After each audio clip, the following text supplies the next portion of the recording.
Assalamualaikum sahabat, bagaimana keadaan kalian hari ini? Kami doakan semoga sehat selalu.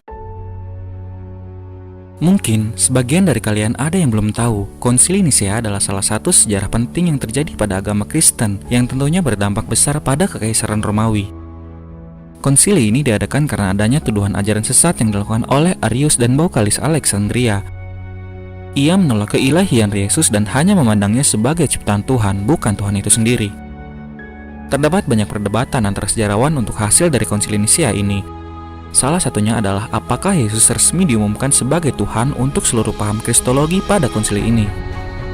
Kenapa kami membahas hal ini? Karena hal ini masih berkaitan dengan apa yang terjadi pada bangsa Eropa selama abad pertengahan dan apa yang ingin kami sampaikan berdasarkan dari sejarah. Sejarah ini pernah ada dan masih tertulis sampai sekarang. Jadikan pembahasan ini sebagai ilmu dan pengetahuan tambahan bagi kalian. Arius lahir di Alexandria pada tahun 250. Ia adalah seorang murid dari ahli teolog Antioquia yang memiliki paham tidak sejalan dengan doktrin Trinitas, bernama Lucian yang memiliki paham Tauhid. Lucian tewas pada tahun 7 Januari 312 di tangan orang-orang gereja Paulus yang memiliki paham Trinitas. Ia ditangkap di Antioquia dan dikirim ke Nikomedia atas tuduhan ajaran sesat. Di Nikomedia, Lucian disiksa selama 9 tahun dalam penjara. Bagaimana Lucian tewas tidaklah pasti. Beberapa sejarawan mengatakan ia mati karena kelaparan, dan beberapa lainnya mengatakan kepalanya dipenggal. Kematian gurunya ini membuat perlawanan Arius terhadap doktrin Trinitas semakin memuncak dan mengemukakan teorinya ke publik lewat tulisan-tulisannya yang berjudul Thalia. Dalam perjuangannya, Arius didukung oleh adik perempuan Kaisar Konstantin, Konstantina. Arius memiliki teori, jika Yesus itu benar-benar anak Tuhan atau Tuhan itu sendiri, maka Bapa harus ada lebih dahulu. Oleh karena itu, harus ada masa sebelum adanya anak. Artinya anak adalah makhluk, maka anak itu pun tidak selamanya ada atau tidak abadi. Sedangkan Tuhan yang sebenarnya haruslah abadi. Berarti Yesus tidaklah sama dengan Tuhan.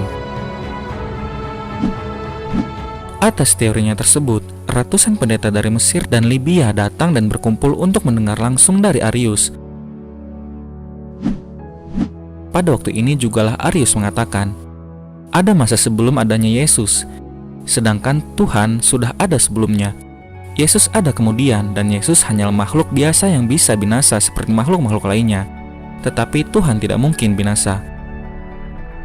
Arius memperkuat pendapatnya dengan sejumlah ayat-ayat Injil seperti Yohanes 14:8 dan menekan bahwa Bapa lebih besar daripada Yesus. Seandainya kita mengakui bahwa Yesus adalah sama dengan Tuhan, maka kita harus menolak kebenaran ayat Yohanes tersebut. Teori yang dikemukakan oleh Arius membuat seorang uskup besar Alexander dari Alexandria murka dan menentang Arius. Maka terjadilah perselisihan besar antara mereka. Perselisihan ini merupakan salah satu yang terbesar dalam gereja. Sebenarnya, jauh sebelum pertikaian Arius dan Alexander, sudah ada perselisihan serupa antara para pengikut Origen dan Irenaeus soal keilahian Yesus yang memuncak pada tahun 315. Irenaeus adalah seorang uskup dari Lugdunum Gaul yang hidup berkisar antara tahun 130 sampai tahun 202. Ia sepenuhnya yakin bahwa Yesus adalah Tuhan. Sedangkan Origen adalah seorang cendekiawan, asketisme dan teolog gereja perdana yang hidup berkisar tahun 184 hingga 253. Ia meyakini adanya subordinasi dalam keilahian Trinitas. Di satu sisi, ia bisa mendefinisikan tentang adanya perbedaan-perbedaan dalam doktrin Trinitas. Namun, di sisi lain, ia tidak mampu menjelaskan tentang kesatuan dari tiga pribadi dalam keilahian yang terdapat dalam Trinitas. Perbedaan pemahaman di antara kedua tokoh tersebut membuat para pengikut mereka berselisih pada tahun 315. Kembali pada Arius dan Alexander, perselisihan yang terjadi dalam gereja ini membuat Kaisar Romawi Konstantin resah. Kaisar menganggap perpecahan dalam gereja dapat mengganggu stabilitas kekaisaran. Apalagi pada saat itu, kekaisaran sedang dalam perang saudara berkepanjangan dan menghadapi pemberontakan dari wilayah-wilayah yang ingin membebaskan diri. Kaisar Konstantin sendiri baru saja memenangkan pertempurannya melawan Kaisar Barat Licinius pada tahun 324 dan menjadi penguasa tunggal Romawi. Dalam upaya menstabilkan kekaisaran, Kaisar Konstantin merasa harus meredam kericuhan dalam gereja. Ia mengundang 1.800 uskup dari seluruh wilayah Kekaisaran Romawi untuk menghadiri konsili Nisea tahun 325 itu. Namun kenyataannya hanya 318 uskup yang hadir. Para uskup yang menghadiri konsili tidak datang seorang diri. Mereka diizinkan membawa serta 2 orang imam dan 3 orang diaken, sehingga jumlah total hadirin yang datang adalah ribuan orang.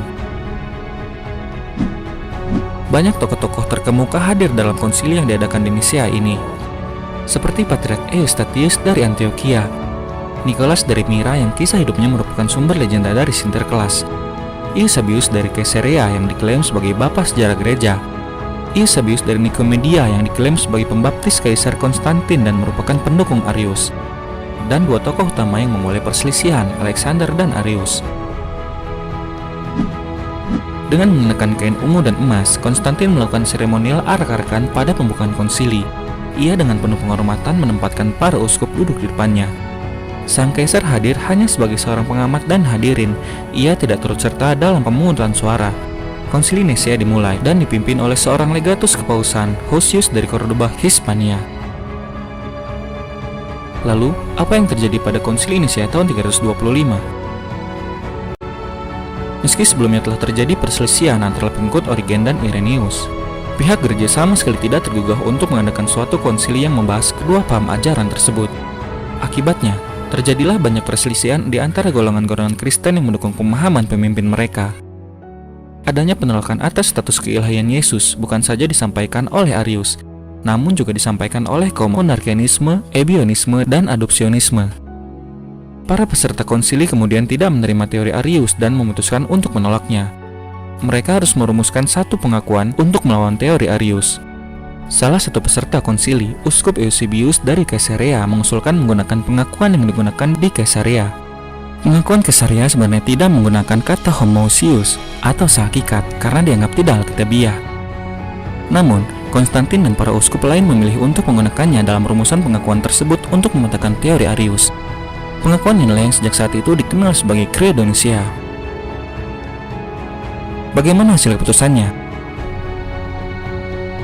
Menurut buku berjudul Encyclopedia of Ethnic and Religion, volume 4 halaman 239, Yesus dinyatakan sebagai Tuhan dari segala Tuhan, cahaya dari segala cahaya, Maha Tuhan dari segala Maha Tuhan. Menurut Michel Bejan dan Henry Lincoln pada bukunya yang berjudul Holy Blood Holy Grail, halaman 472 tertulis, yang paling penting dari semuanya adalah keputusan konsili Nisea diambil dengan cara pengambilan suara bahwa Yesus seorang Tuhan, bukan sekedar nabi yang bisa wafat.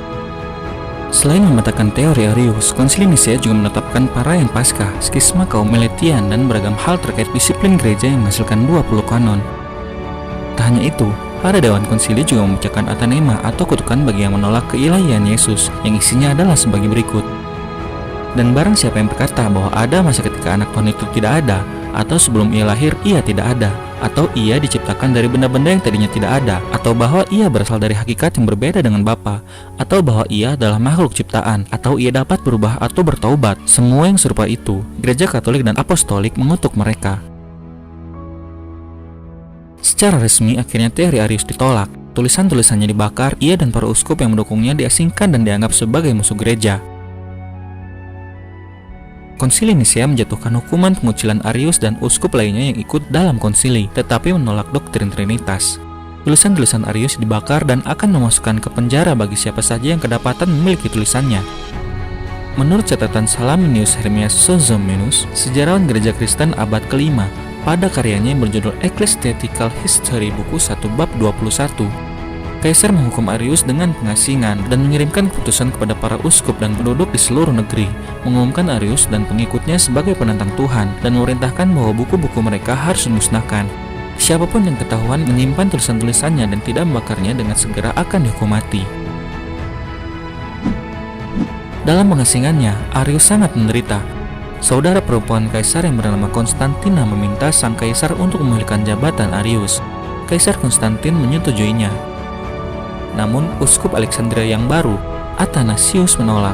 Athanasius sebelumnya merupakan seorang diaken dan pembantu uskup Alexander selama berlangsungnya konsili Nisea 325.